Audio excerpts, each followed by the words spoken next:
Hello everyone, welcome back to the channel. Thanks for tuning in to another video here on the coach's desk. Yes, this is where we take it from trackside, and we'll be talking about in this one the Atlanta City Games. Yes, and we'll be talking about the women's 100-meter hurdles, which is always a very competitive event, and this is one of the events that the athletes don't shy away from. But before we get into the details, please remember to like, share, and subscribe to the channel. Yes, because us continue to support. You have been doing well, but we continue to crave your support. So remember to tell a friend about us. You understand?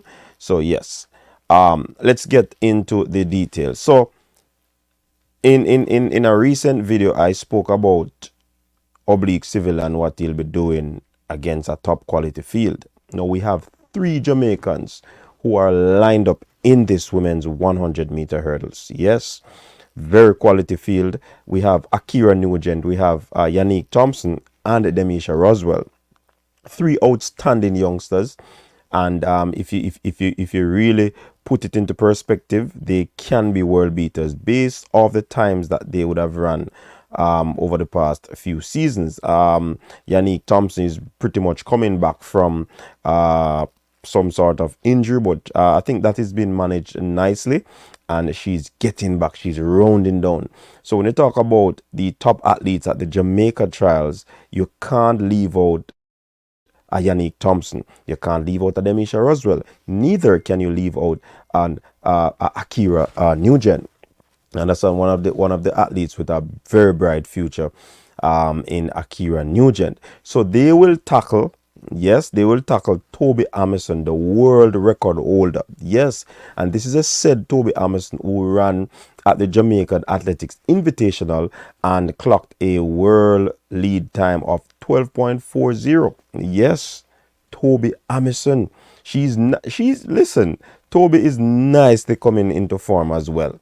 I think she has gotten some confidence. I remember the last Diamond League outing that she was at, she false started, or judged to be false start to have false started, and she pretty much ran under protest, but she destroyed that field. She won that event, even though she was seen as a false starter at the end of the result. But she went out there with vengeance, and she ran a very good race and came out on top. But the results will never show you that because of what transpired. Now, she came up against a very quality field at the Jamaica Invitational as well, and she did outstanding. She faced world champion Danielle Williams, Christina Clemens, Yannick Thompson again, Nia Ali, Bapte, Rochelle Burton, and Gabby Cunningham. So it was a quality field that she went up against. You get what I'm saying? So this is a very, very good field again that Tobi will be facing. Will she come out on top? You know, one thing I've noticed about the hurdles is that they might be competing on a regular basis because it's a what you'd call it a technical event, that it's a rhythmic event. You have to get your stride pattern, you have to get your cadence correct to ensure that you know, produce what you need to produce. But what I notice is that there's never a time when you probably have a one of these top athletes winning the events like 3 times in a row. It always swing from winner to winner because of the quality field that you normally go up against. So with that, what am I saying here? Tobi might very well take this one again, but it might not be the case where she take it because of the hurdles thing. But I think she's a top performer. She's a quality performer. So certainly, if she wins this back to back, of course we had back to back in terms of this season so far. You have Jasmine Camacho Quinn. She had 2 wins in on the trot, where the 100-meter hurdles is concerned. So definitely you see where that can happen. But in terms of a hat trick of win, I don't know. You correct me if I'm wrong in the chat room, because I know that you guys sometimes are, you know, abreast of what is going on, and I'm not using a script, so I'm not remembering where that is concerned. That just popped up, and I just mentioned it. But you have Kenny Harrison, who is also a very good hurdler, very technical hurdler. She's also going to be in this one, so you know that it's going to be top performance by these athletes in this event. Kenny Harrison can take this one, but will she be able to ward off that thick challenge from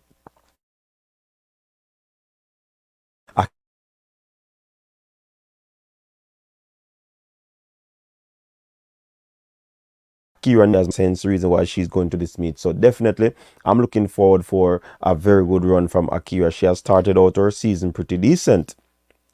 You understand? And she definitely would want to build on it as she goes forward into the national trials that is coming up very, very, very quick and fast. All right. So you look at Cindy Semba. I mean, she's a good enough competitor. Very good. She's from Great Britain. Let's see how she goes into this event against these top competitors and how will she perform. Yannick Thompson again, she was at the Jamaica Athletics Invitational. She ran fourth, 12:59. That's a very good run from her. She's rounding down very nicely. You understand? Very, very nicely. And you know that she has to contend with the likes of Brittany Anderson, who ran today and won in 12:88. She has dipped below that 13 seconds. So Brittany Anderson is also incrementally improving. So let's see. This is going to be a battle royal, people. You know, Sharika Nelvis is also one of those top runners out there, and she will pose a problem. The United States star, Demisha Roswell.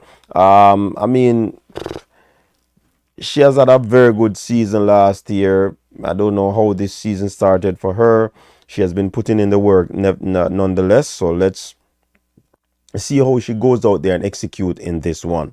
All right. You have Kayla Robinson and Marian Abdul Rashid. These are the other two athletes in this race. But I think this one is going to be very epic. This one is going to be very competitive. This one is going to be one to watch. You know, from time to time, you know, every time you assemble a 100-meter hurdles field, it's always top notch. It's always, you can say half the field are top quality performers. You understand? And this one is no less. So I like it though, because the athletes get to compete every single week, week in, week out, against top athletes. It's not like some of the flat sprinters who are normally withdrawing from event. I mean, they are a little bit different. Are they? These hurdlers are sprinters. They do sprint work, and they look at it. They also have to go over hurdles. So I mean, to each his own. Everybody prepares different. I mean, I'm not gonna say that we should have top athletes competing, but at least once, man. Come on, man. Make the sport nice, no man. Why these ladies now back down, but you have other people are back down? Make we see some nice this go on, no man. People always prepare still for the bigger picture, because these are just build up and lead up where you are, what you're doing, which aspect they need to correct. So pretty much that is it. Share your thoughts. Who you think is going to take this one? Until next time, stay safe. Peace out.